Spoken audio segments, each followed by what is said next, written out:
दिनै नोंथांमोनहाबो बै बड'फानि जे स्ट्रेटेजि आइडिय'लजिखौ गोसोखांनानै जाथिनि थाखाय जौगाखांनायनि थामोनथानि रैखाथिनि थाखाय जुदि खामानि मावफिननो बोलो फोरानानै आफादखौ दाफुंफिनबायब्ला नोंथांमोना बड'फानि आइडिय'लजि स्ट्रेटेजिखौ गोसोखांनांगोन आरो सिगाङाव लानानै खामानिखौ मावनांगोन आरो जेखिनि मोननांगौफोर दङ बेखौ नोंथांमोनहा दाबि दावा खालामनानै सरकारनिफ्राय बिखौ लानो नाजानांगोन। बेवहाय नोंथांमोननिल' बिबान नङा, गोबां बर' आफादफोर दङ, जोंहा गावनि निजा सरकार दङ। बिथांमोननो साखाथियाव आगदाजों मुंख्लं खाम्फायाव बिबार बावदों नोंथांमोनहा गिबियावनो रायखांनांगोन बड'फा उपेन्द्रनाथ ब्रह्मनि मुसुखा, लोगोसे दङ सारियाव गुमै प्रेमसिं ब्रह्म। आं बेखौ बिगुमै लेङोखाय दिनैसिमबो आं गुमै प्रेमसिं ब्रह्म होनो। बिथाङा जोंखौ दैदेनबोदों, बुंबोदों जाथिनि थाखाय खामानि मावनांगोन, लोगोसे लेखाबो फरायनो बिथाङा बोसोन होबोदों हिन्जावसाफोरखौ हारिनि खामानि मावनायजों लोगोसे लेखा सोलोंनायाबो लोगोआव थाफानांगोन, लोगो लोगो लांफानांगोन। बे बोसोनखौ गुमै प्रेमसिं ब्रह्मआ होबोदों। बिनि थुलुंगानाय बोसोनफोरजों आङो बै समाव स्कुल कलेज फरायनायखौ नागारनो सानदोंमोनब्लाबो नागारनो हायाखै, परिखा होबोबाय थादों, एग्जाम होबोबाय थादों। आरो लोगोसे जोंनि बड'फा उपेन्द्रनाथ ब्रह्मआ जों आइजोफोरखौ माबायदि सांग्रां जानांगौ, गोलाव सम बड'लेण्ड सोमावसारनायाव आइजोफोरनि हाबाफारिया मा जागोन, लं टार्म स्ट्रागोलाव आइजोफोरनि बिबाना मा जागोन, बिनि सायाव आं मोनसे डेलिगेट सेसनाव कुइसन एराइज खालामदों। बिथाङा बुंदों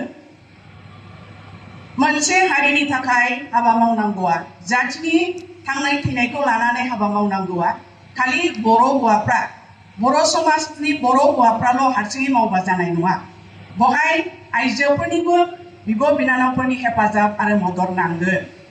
बे खोथाखौ बुंदों, बिथाङा बोसोन होदों।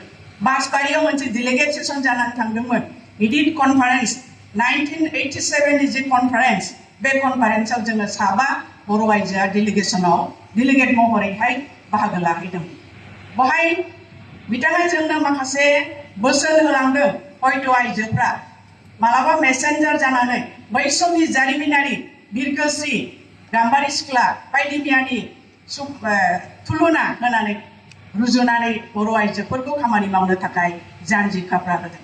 बेबायदियैनो जोङो बारग' भलन्टियार फर्स आरो फरायसा आफादनि बड'फा उपेन्द्रनाथ ब्रह्मनि नेतृत्वआव जे सोमावसारनाय जादों, बेवहाय आइजोफ्राबो आबोबनिल' वार्कार नङा, गासै आइजोफ्रानो बर' बिमा बिनानावफ्रानो बाहागो लानानै कपारेसन होदों।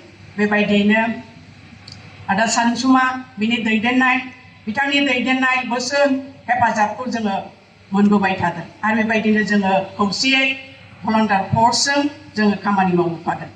दा बेबायदिनो 1993 मायथाइयाव जे एकर्ड BSc एकर्ड जानानै थांबाय, बे BSc एकर्डआव बारग' भलन्टियार फर्सआ हयथ' सारेन्डार जाबाय, बिथांमोननि आफादा जोबथ'नानै थाबाय।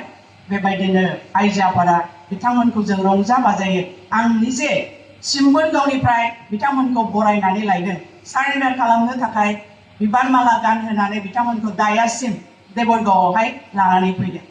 दा जेखियानो जाया, आङो गोसोखांनानै गोग्गानायजों बाथ्राखौ बुंनो लुबैनानै बुंदों। गाज्रि मोननो नाङा नोंथांमोनहा, गोदोनि जारिमिनखौ बुंनानै जोंखौ दहाय एसे सिगां होनदों थांखांनाय जाथाय मा दं आङो मिथिया, खिन्थु बे नोंथांमोननि आफादाव आघात दाजाथों आंनि बुंनाय रावा, खिन्थु बेखौ आं गोसोखांनानै नोंथांमोननि गोसोआव, नोंथांमोननि आफादाव जाहाथे बांसिनै बोलो मोनो, शक्ति मोनो।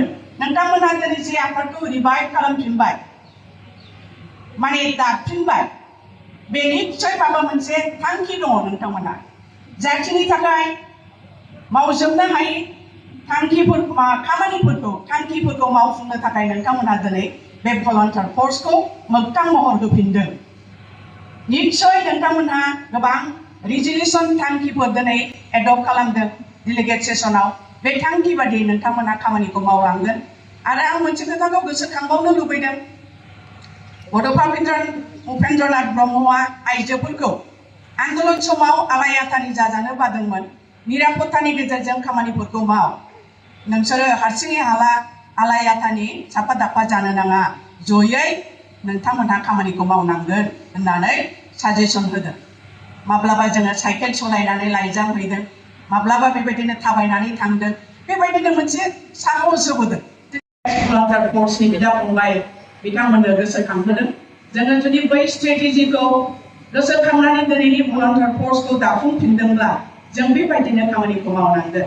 वान स्टेप बेकआ जोङो एकर्ड खालामखांनायनि उनाव जों जिरायथ'बाय। रांखान्थियारि बिथिङाव, सुबुंनि बोलो, गासै जोंनि समाज बिथिङाव जोङो जिरायथ'नानै जोङो मजबुत जाबाय। गासैबो बिथिङाव जोङो दा जिरायथ'नानै बोलो फोराबाय। दा फैबाय थानाय जोंनि बै गलाव सौहैनांगौबा जों बे बोलोखौ लानानैसो बे गिदिर गरखाय हाखरखौ जों बारनो नाजानांगोन। जोंहा होनबा बिदिब्ला गोबां खामानि मावनांगौ। दिनै फरायसा आफाद दं, आइजो आफाद दं, जाथिनि आफाद, माहारियारि आफाद, बर' थुनलाइ आफाद दं, हारिनि सिनस्रि बिगुमा आफाद, बिफा आफाद, आरो बेबायदिनो नोंथांमोनहाबो दिनै बै जोंनि जे उद्देश्य थांखि बेखौ मोनहैहोनो थाखाय खौसेयै गावनि बायदि सम्पति खालायालासे, अर्गानाइजेसनखौ गावनि बायदि बेबहार खालायालासे हारिनि मोनसे गोथार आफाद होननानै जों खौसेयै जयै मोनसे थांखिखौ सिगाङाव दोननानै जों खामानि मावलायलाङोब्लासो जोङो जोंनि नांगौ साननाय हनाय मोननांगौ मोन्थायखौ जों मोनहैफुंनो हागोन। बेनिखायनो आङो बेखौनो खावलायनो लुबैदों, जोंनि स्ट्रेटेजि थांखि मावनांगौ हाबाफारिखौ जोङो जेब्लायबो बयनोबो जोङो मिथिहोलायनानै नोंथांमोनहा मा मावनो लादों बेखौ मिथिहोलायनांगोन। गामि गामि ओनसोलाव थांनानै मबिलाइज खालामनांगोन, बुंफोरनांगोन बै भलान्टियार फर्सआ मामोन, दा मा हिसाबै जों दाफुंगोन, बेनि थांखिखौ जों मिथिहोनो हानांगोन।